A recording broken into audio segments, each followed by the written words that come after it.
எல்லோருக்கும் வணக்கம். இந்த காணொலியில் என்ன பார்க்க போகிறோன்னா, பம்பா சாகர் அல்லது துங்கபத்ரா அணை. துங்கபத்ரா அணை துங்கபத்ரா நதியின் குறுக்க ஹம்பி அருகில் இருக்க ஹொசப்பேட்டில் தாங்க அமைஞ்சிருக்கு. இந்த அணை 1953 கட்டி முடிச்சிருக்காங்க.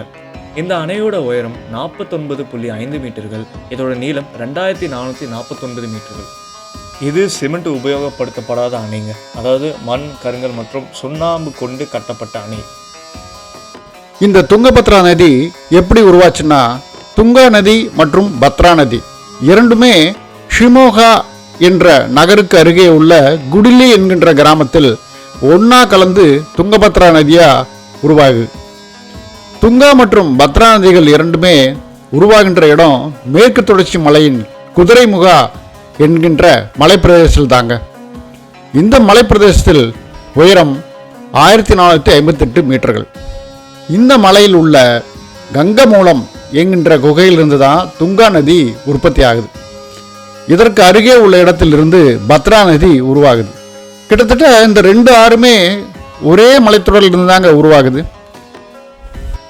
துங்கா நதி ஸ்ருங்கேரி வழியா பாய்ந்து ஷிமோகா நகரை கடந்து சுமார் 147 கிலோமீட்டர்கள் பயணித்து இறுதியாக குடிரியில் பத்ரா நதியோட கலக்குது. இதே போல பத்ரா நதி பத்ராவதி நகரை கடந்து சுமார் 178 கிலோமீட்டர்கள் பயணித்து துங்கா நதியுடன் குடிலியில் இணைந்து துங்கபத்ரா என்கின்ற மாபெரும் நதியா உருவெடுக்குது. இந்த நதிகள் உருவாகிற மலைத்தொடர் சிக்மங்களூர் மாவட்டத்தில் இருக்கு. இதற்கு வராக பர்வதம் அப்படின்ற இன்னொரு பேர் இருக்குது. இந்த குதிரைமுகா மலைத்தொடர் ஒரு தேசிய பூங்கா. துங்கபத்ரா நதி தன்னோட பயணத்தில் மொத்தமாக 531 கிலோமீட்டர்கள் பயணிக்குது. இறுதியாக ஆந்திர பிரதேசத்தில் கர்னூல் மாவட்டத்தில் இருக்கிற சங்கமேஸ்வரா அப்படின்ற இடத்துல கிருஷ்ணா நதியோட சென்று கலக்குது. துங்கபத்ரா நதியோட புராணகால பெயர் பம்பா நதி.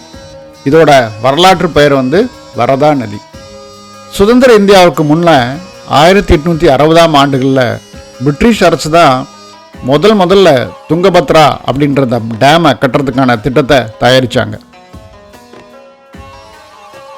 இந்த திட்டத்தை முன்னின்று தயாரித்தவர் ஆர்தர் காட்டன். இந்த திட்டம் படிப்படியாக மேம்படுத்தப்பட்டு திரு பரமேஸ்வரன் பிள்ளை அப்புறம் இன்னும் நிறையா பேர்தால 1333 புதிய வரைவு திட்டமாக முன்வைக்கப்பட்டுச்சு. அப்போது இருந்த நதிநீர் பிரச்சனை, அந்த நதிநீர் பயன்படுத்துறதுக்கு இருக்கிற ஏற்றத்தாழ்வுகள், இது எல்லாமே தீர்த்து வைக்க சில காலம் எடுத்தது. இப்போ நாங்கள் நின்றுருக்க இடம் அணையோட வாட்ச் டவர்னு சொல்லுவாங்க. அதுக்கு கீழே நின்றுருக்கோம். இதோட உயரம் 510 மீட்டர்கள். இதுதான் அணையில் இருக்க மேல்மட்ட உயரத்தோட அளவு. இங்கேருந்து பார்த்தா மொத்த டேம், அதோட டேமோட நீர்பிடிப்பு பரப்பு, டேமுக்கு இருக்க அந்த மின்சாரம் எடுக்கிற இடங்கள் மற்றும் பூங்கா எல்லாமே நல்லாவே தெரியுது. இப்போ நீங்கள் பார்த்துட்டு இருக்கிறது துங்கபத்ரா டேம் போர்டோட குவார்ட்டர்ஸ். இதுவே ரொம்ப பிரம்மாண்டமாக இங்கே கட்டியிருக்காங்க. வாங்க மறுபடியும் வரலாற்றுக்குள்ளே போவோம். இந்த நதிநீர் பயன்பாடுகள் இருக்கு இல்லையா, இந்த பிரச்சனைகள் இப்போ மட்டும் இல்லை, பிரிட்டிஷ் காலத்திலேயே இருந்துகிட்ருக்கு. இது நமக்கு எப்போவுமே புதுசு இல்லைங்கிறது இதிலிருந்து நமக்கு தெரியுது. அதுக்கு பின்னாடி 1940 ஒரு இறுதி ஆய்வு அறிக்கை தயாரிக்கப்பட்டுச்சு. அந்த ஆய்வறிக்கை ஒப்புதல் அளிக்கப்படுறதுக்கு 1944 ஆயிடுச்சு. அதுக்கப்புறம் தான் 1944 தான் துங்கபத்ரா திட்டம் அப்படிங்கிறதே தொடங்கப்பட்டுச்சு. அப்போது பிரிட்டிஷ் காலங்காலத்தில் இருந்த மட்ராஸ் மாகாணமும் ஹைதராபாத் மாகாணமும் சேர்ந்து தான் இந்த அணையை கட்ட துவங்கினாங்க. அது துவங்கின ஆண்டு 1945. ஆனால் அப்போ கூட அணை கட்டும் பணி தொடங்கப்படவில்லை. அலுவல் ரீதியாக 1945ஆம் ஆண்டு பிப்ரவரி 28 தான் இந்த திட்டம் ஒப்புதல் அளிக்கப்பட்டு அணை கட்டும் பணி ஜனவரி 1949 சுதந்திர இந்தியாவில் தான் ஆரம்பிக்கப்பட்டுச்சு. இந்த அணை கட்டப்பட்டதால் 90 கிராமங்களில் இருந்த 54,452 மக்கள் பாதிக்கப்பட்டாங்க. அது எப்படின்னா, அணை கட்டுறதுக்காக டேம் நிலங்களை ஆக்குப்பை பண்ணியிருப்பாங்க, அதாவது கையகப்படுத்துதல்னு சொல்லுவாங்க, பண்ணியிருப்பாங்க. அப்படி பண்ண அந்த இடங்கள் இருந்த மக்களை வெளியேற்றுறதுக்கான தான் இந்த காலமும் நேரமும் ஆச்சு அப்படிங்கிறது சொல்லலாம். இங்கே மக்கள் பாதிக்கப்பட்டாங்கிறத விட இந்த அணையோட உபயோகம் இதை கட்டி முடிச்சதுக்கப்புறம் தாங்க நல்லா தெரிஞ்சுது. ஏன்னா இந்த அணையினால் 1.6 மில்லியன் ஏக்கர் நிலம் பயனடைஞ்சுது. எப்படி பயனடைஞ்சுது அப்படின்னா மின்சாரம், நீர்ப்பாசனம், குடிநீர் அப்படின்னு ஏகப்பட்ட பயன்பாடுகள். இந்த அணையோட எல்லா பணிகளும் 1958 ஜூலையில் தாங்க நிறைவு பெற்றது. ஆனால் தண்ணீர் திறந்து விடப்பட்ட ஆண்டு 1953 ஜூலை 1 தேதி.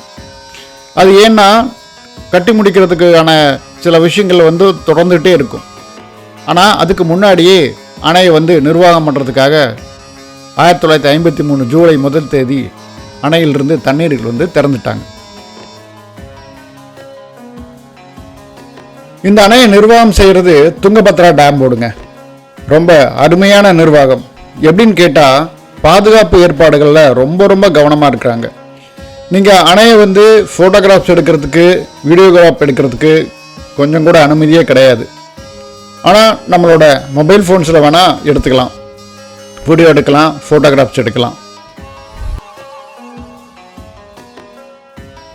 அதே மாதிரி இந்த அணைக்குள்ளே போயிட்டு வர்றதுக்கு நம்மளோட சொந்த வாகனங்களை இயக்கிறதுக்கு அனுமதி கிடையாது.